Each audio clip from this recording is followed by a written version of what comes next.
No ceremony. No band. No commanding officer waiting with a handshake. Only Sergeant Eliza Stroud standing alone on the sun-scorched concrete of the runway beneath the fading sunset on the horizon. A worn black backpack slung over her left shoulder. Her uniform coated in fine dust. And a cold gaze not from the weather but from everything she had just been through.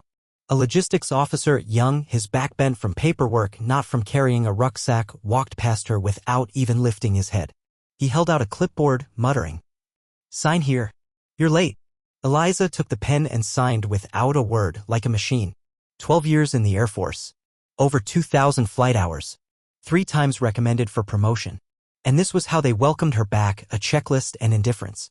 She wasn't reassigned to a new squadron. She wasn't going back to the cockpit. No one called her a pilot anymore. She was assigned to supervise the dismantling of outdated aircraft. That's right, dismantling.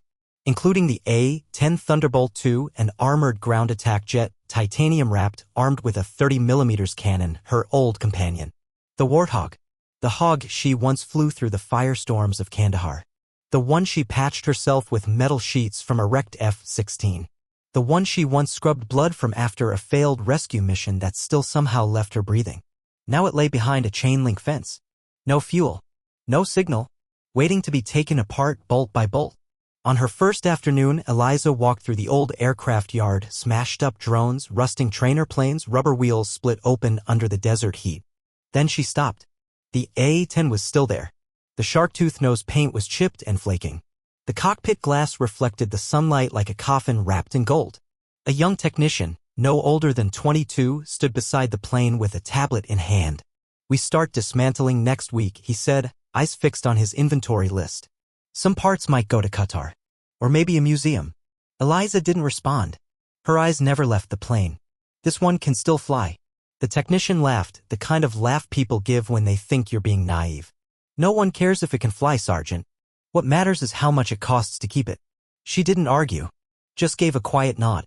"May I take a look inside?" He hesitated. "They said no one's allowed access. It's been marked for decommission." Eliza slowly unbuttoned her jacket. On her chest, her pilot's wings were still there. Worn, but catching the sunlight, glinting like a reminder. She had never truly left the sky. "I'll be careful." Inside, the cockpit was thick with dust. She lowered herself into the seat, fingers tracing the control stick, the altimeter, flight notes, everything was still there. Even the old flight log she had hidden under the seat remained wrapped in plastic, yellowed with age. She opened it quietly, flipping through the numbers, the brief notes like "lost comms in sandstorm" or "odd whine from right engine, a checkpost landing." Her hand rested on the console, fingertips brushing each switch like the face of an old friend who had slept too long. "She's not done yet," she whispered. But no one heard. No one cared. No one noticed the last echo in the heart of a pilot who once flew souls out of hell and lived to remember it. The mess hall was quiet that night. The fluorescent lights buzzed faintly like insects trapped inside the wiring. The air smelled of canned food and instant potato mix, drifting from the steel trays, bland and familiar to the point of numbness. Sergeant Eliza Stroud sat alone at the last table, facing the gray-painted wall. Not to hide, but because she refused to let anyone see her face when they laughed at her.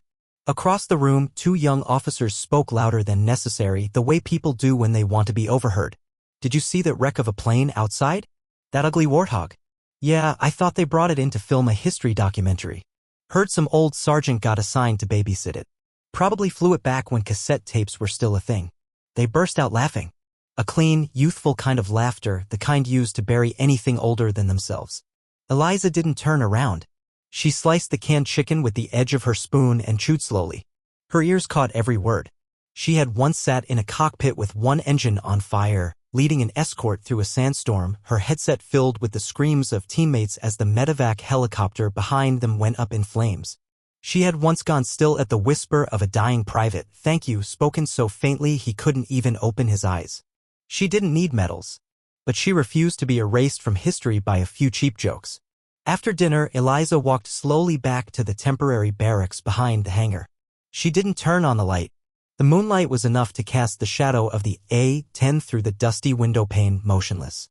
She sat on the bed and opened a small, dog-eared notebook, not to write, but to remember. The first page still bore the line she had written on her first day as a pilot. "Flying isn't about leaving the ground.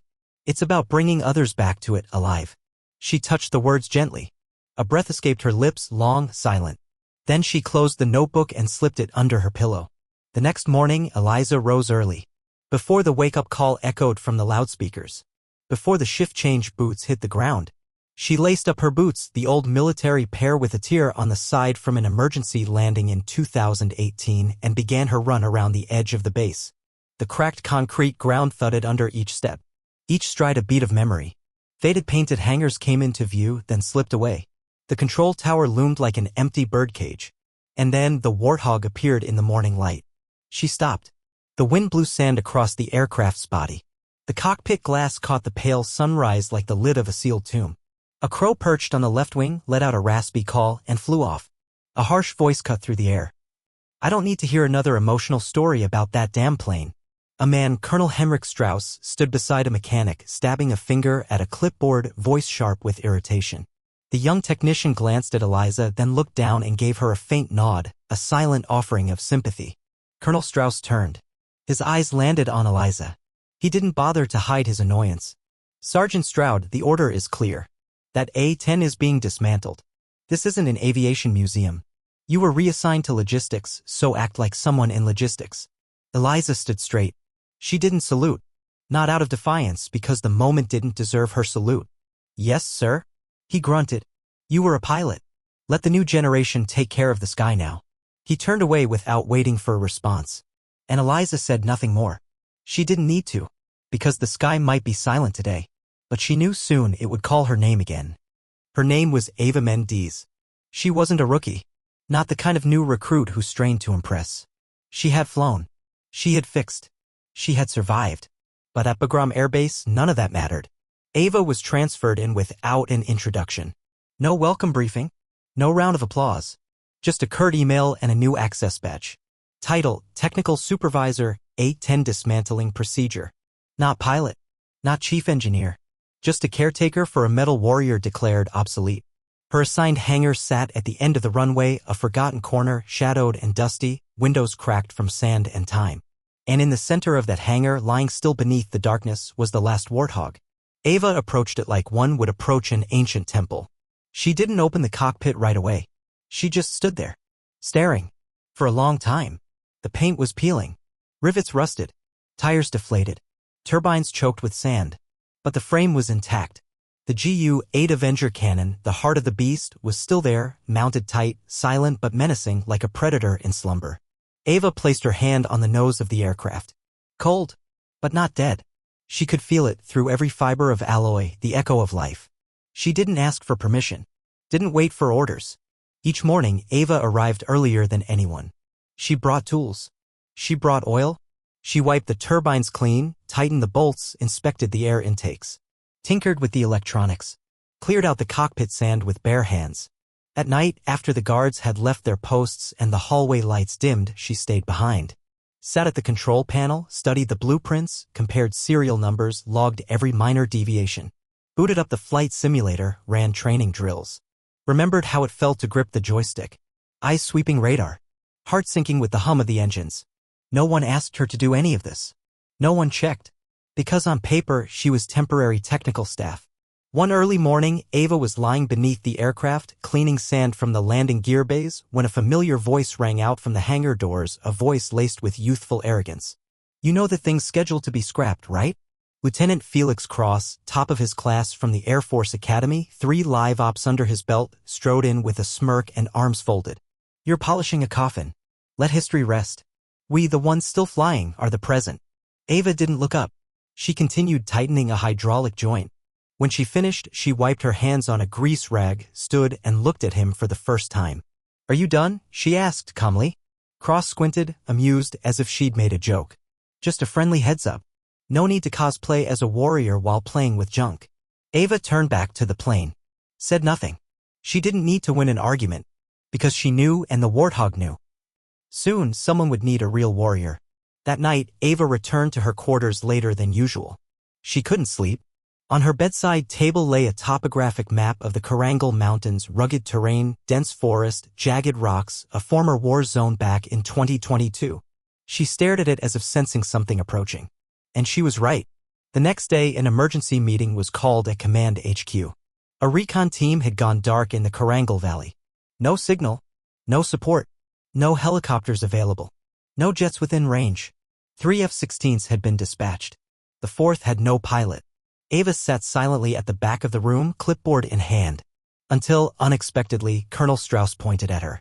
You've studied that terrain through logistics. Fly with the recon chopper. Strictly observation. No command decisions. Understood. Ava met his eyes. Her voice low, steady. With all due respect, Colonel, no. The room fell silent. What? I won't observe. I'll fly.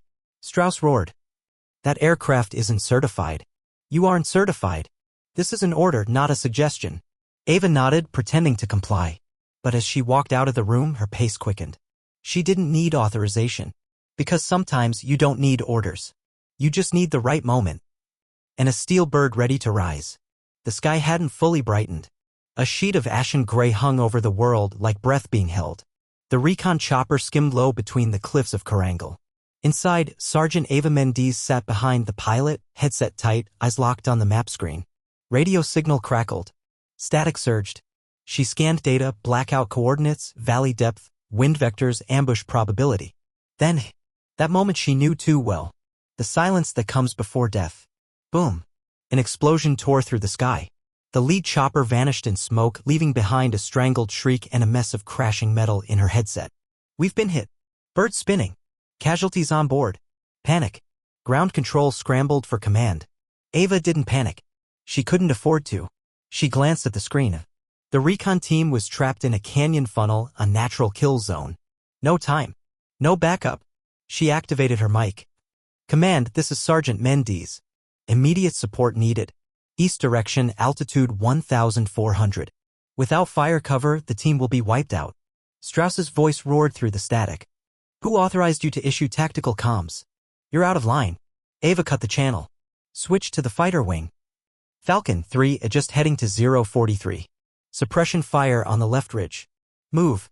A pause. Then a response. Copy. Engaging. Gunfire ripped the air. Smoke rose from the ridge. The recon team found a break, slipped through. But not far enough. Another RPG launched from the cliffs, punched through the second escort vehicle. Chaos. No help. No one left willing to fly. Except one. Take me back to base. Now. Ava turned to the chopper pilot. He blinked. There's no return order. Where you going? I'm taking the A-10. He laughed, disbelieving. You serious? It's sealed off. Ava didn't laugh. I flew 850 hours on that thing. I'm the only one who still understands her. She didn't need approval. She just needed to be dropped on the runway. By the time they landed, daylight had fully broken. The base was still quiet. No one knew what had just happened in the mountains. Ava moved quickly past the fences to the far hangar. The A-10 still sat there. Old, forgotten, but ready. She climbed the ladder. Opened the cockpit hatch. Technicians yelled from behind, she didn't hear them. All sound faded. Only the machine's whisper remained in her mind. She strapped in. Fingers dancing across switches. Fuel. Hydraulics. Emergency power. Warning lights blinked, a red flashing across the dash. Everything screamed. Don't fly. But her heart screamed louder. Fly now. The engines roared to life. A sound the base hadn't heard in years, the sound of a warrior awakened. Alarms blared. Red lights spun. The tower called in frantically. Sergeant Mendes. Abort startup. You're not cleared. That is an order. Ava didn't answer. She pushed the throttle. The Warthog, half metal, half memory, lurched forward. Wheels screeched. Flames kicked. And it took off. In that moment, no one could stop her. Because she wasn't flying by command. She was flying by instinct. By duty. And by the call of a warplane that once saved lives. And was waiting to be saved one more time. The sky had not yet lightened. A pale, ashen layer cloaked the horizon as if the world itself were holding its breath. The reconnaissance helicopter skimmed close to the jagged mountains of Korangal. Inside the cabin, Sergeant Ava Mendes sat behind the pilot, headset snug against her ears, eyes fixed on the map display.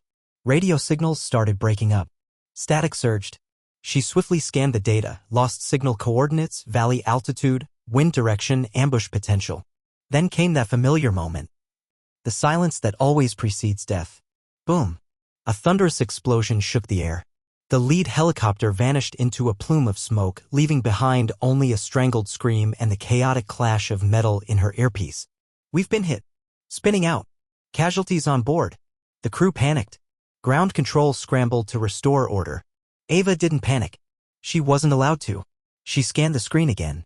The recon team had been funneled into a narrow canyon, 2 rock walls forming the perfect death trap. A textbook ambush. No time. No more waiting. She activated her mic. "Command, this is Sergeant Mendes. Immediate fire support required. East vector, altitude 1,400. Without fire cover, the recon team will be wiped out." Colonel Strauss's voice exploded over comms. "Who authorized you to transmit tactical orders? You're out of line." Ava cut the channel. She switched to the fighter squadron's frequency. "Falcon 3, just heading to 043. Fire suppression rounds along the left ridge. Now." A pause. Then a voice replied. "Copy. Moving in." A burst of gunfire ripped through the sky. Smoke billowed from the ridge. The recon team squeezed through a gap. But it wasn't enough. Another RPG launched from the canyon, striking the second escort vehicle. Chaos swallowed everything. No one else could respond. No one else dared to launch. Except her. "Take me back to base. Now."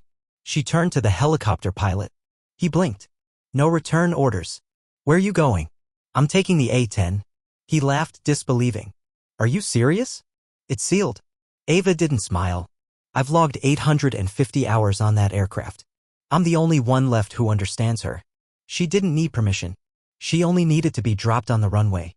By the time they landed, dawn had broken fully. The base was quiet. No one knew what had just happened in the mountains. Ava moved quickly past the security fence to the hangar at the airstrip's far end. The A-10 was still there.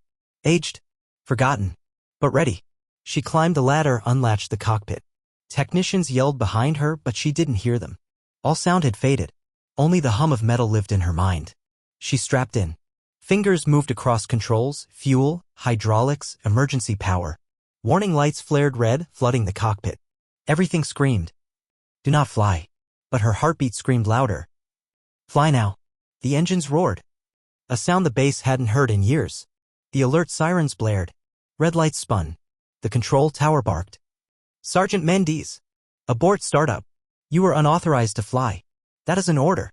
Ava didn't respond. She pushed the throttle. The Warthog, half wreck, half soul, moved. Tires screeched. Flames spat from the exhaust. And it took off. At that moment, no one could stop her. Because she wasn't flying by command. She was flying by instinct. By duty. By the call of a war machine that once saved lives. And now waited to be saved one more time. The sky ahead wasn't blue. It wasn't the peaceful azure pilots dream of. It was gray, scorched, metallic. Sergeant Ava Mendes pulled the stick, diving the A-10 into a near-suicidal bank. Alarms howled. She disabled 3. Ignored 2. Left only 1 beep. The heartbeat of a dying bird still fighting to live. In her ears, overlapping comms. Chaos from the recon team. Tower repeating. Unidentified aircraft, aboard approach. A faint, broken whisper from a trapped soldier. "Someone, please, we're surrounded." Ava didn't answer. She stared at the infrared screen. Heat signatures blazed. 3 enemy vehicles. Closing in on a cluster of living signals. She dove. The Warthog shrieked, slicing through the canyon like a blade. Its wide wings nearly kissed stone walls. Speed fell. Angle adjusted. The Gu-8 Avenger locked in. BRRRT. Not gunfire. Not artillery. The sound of metal howling. Like an earthquake with teeth. Bullets tore through the air. Shredded enemy armor like paper. She looped. Came back from the opposite ridge. Enemy scattered. Too late. She dropped flare rounds and opened an emergency channel. "Recon team, this is air support. Follow the mark. I've got your back." A ragged voice crackled. "Is that you?" The girl from the hangar. Ava didn't respond. She dove again. A surface-to-air missile launched from a mountain peak. No warnings. No radar. No flares. She rolled the Warthog. Inverted in midair. Dove into the canyon. The missile missed. She survived. But the right engine exploded. The A-10 listed violently. She gripped the stick. 800 flight hours of instinct held the bird aloft. The HUD blinked. Infrared dimmed. One final strafing run. One last shot. She pulled the nose up. Below, a group of soldiers dragging a wounded man clung to a ridge. 2 enemy vehicles approached. One shot. One end. She fired. BRRRRT.